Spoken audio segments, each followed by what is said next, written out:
Bismillahirrahmanirrahim. Assalamu alaikum. Welcome to Home Biology, Class 12 Biology, the chapter number 22, Inheritance. particular topic or types of sex-linked traits. यानी माशूम पैदा की आगा जीने दा अवलक ते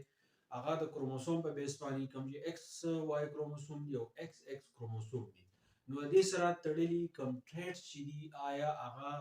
ज्यादातर चीदे आगा द मोर ना प्लान ना या द निका द साइड ना चीदे आगा राजी नो द सेक्स कम क्रोमोसोम चीदी दागे सरा तड़ली की कम traits दी नागा सोने दी na awal badi mun garwalu X linked trait padi ki yau درې سيزونه داسې راځي هغه ښکاري یو شان خو په هغې کې معمولي شانتې فرق دی هغه تاسو ته ښیم هسې کوي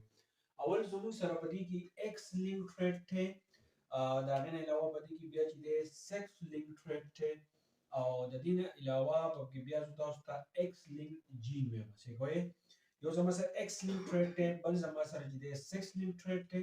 او یو زما سره X link gene دی دا درې سيزونه دي په دې کې معمولي شان دي فرق دی ځان کې پوه کړئ څه کوي اول زما سره X link trait دی تاسو چې هغه trait چې هغه تړلې دی د سره کم چې X کروموسوم دی څه کوي a trait whose gene is present in X chromosome یعنی هغه خصوصیت چې دا غي چې کم جین دی هغه موجود دی په X کروموسوم باندې نو دغه ټریټ ته بزو سوی ماده ته بزو X link trait ویم یاد ساتئ هغه خصوصیت چې د هغې دپاره کوم جین چې دی هغه به د X کروموسوم باندې موجود دی نو دغه ته بزو X link trait چې دی هغه به ورته وایم د X link trait ته MCQs دپاره یاد ساتئ دې ته موږ دویمې نوم وایو 6 link trait 6 link trait ورته څه کوي چې دا زما سره X کروموسوم دی دا به د الګ او د جینۍ په سره کې چې آیا دا زما سره چې دی فیمیل که نه دا به میل چې دی پیدا کېږي ها gene present only on X chromosome. په X chromosome باندې صرف او صرف چې کوم جین موجود دي have no counterpart on Y chromosome. د Y chromosome سره دا کار نه نو دغه جین د مونږه X link جین چې دی هغه ته وایو څه کوي چې کوم جین په X chromosome باندې موجود دي او د هغه جین د Y chromosome سره کار نه نو دغه د مونږه X link جین چې دی هغه ورته وایو دا چې اوس کله پاس کیږي یعنی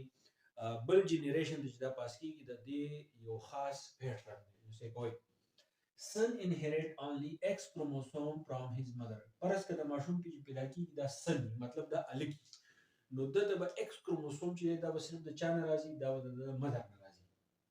یاد ساتئ که X chromosome زموږ سره inherit کیږي نو دا به چې د چا نه راځي پرس که ماشوم پیدا شوی ته شو ماشوم پیدا شوی او الکی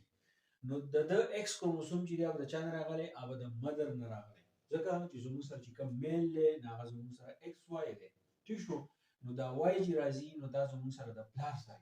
نو د دې ظاهر خبره ده دا کوم X چې دی نو دا به راغلی د چا نه دا به راغلی د مدر نه او دا Y چې دی نو دا به د فادر نه ځکه وایي دا X کروموسوم چې دی نو دا به صرف او صرف راځي د مور نه او که فرض که دا الکی daughter gets X chromosome from each parent که فرض که زما سره کم آینده ماشوم چې هغه جنېږي نو د هغه دواړه کروموسوم چې دي هغه به XX وي نو د دې خبرې مطلب څه دی چې دا به یو X کروموسوم چې دی دا به د مور نه وي دا بل X کروموسوم چې دی دا به د چا نه وي دا به د پلار نه وي اوس X linked trait چې دي نو په دې کې موږ څه وایو passes in criss-cross-fashion دا به چې دی د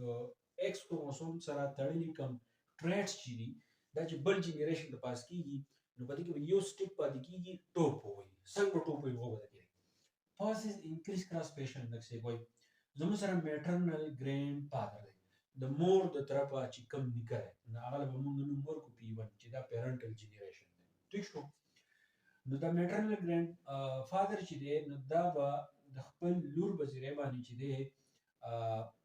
ټریټ چې دی هغه به پاس کوي X کروموسوم سره تړلي کوم ټریټ چې دي نو هغه به د دې لور په ذریعه چاته پاس کیږي دا به نوسی ته پاس کیږي دا لور چې شو دا زما سره F1 جنریشن شو او د F2 چې دی نو دا ګرینډ سن دا نوسی دی د مور د طرفه چې کوم نیکه دی دا هغه نه چې تاته خصوصیات راځي نو هغه به اول چې دی لور ته پاشي د لور نه بیا نوسی ته never passes directly from father to son د فادر نه د سن ته نه ځي نو دا فادر پکې پرېښود د فادر نه سن دغه X linked trait چې دی هغه نه ځي د X linked trait چې کله پاس کیږي نو دا د مور د طرفه چې کوم نیکه یي نو هغه به اول چې دی د ماشوم مور ته بیا د مور نه دغه ماشوم ته son inherit only Y chromosome from his father کم سن چې دی مطلب چې دی ماشوم دی نو هغه به صرف او صرف د خپل پلار نه کم کروموسوم مالي دا به وای کروموسوم مالي او د ایکس کروموسوم چې دی دا به د چا نه لي نو دا به د خپل مور نه او هغه به راغلی د میټرنل ګرینډ فادر ته نو ځکه موږ وایو چې ایکس لینک ټریټ چې دي دا چې کله ماشومي او هغه الکی نو دا به د چا نه راغلي د نیکه نه د مور سره چې کوم نیکه دی هغه ته بیا مور ته بیا چې دی د ماشوم ته چې دی راغلی نو دا ایکس لینک ټریټ او په دې کې چې دی بیا وای لینک ټریټ دی بیا په دې کې چې دی قسمونه دي وضاحت چې دی ان شاء الله تاسو ته په آینده لیکچر کې کوم ثانک یو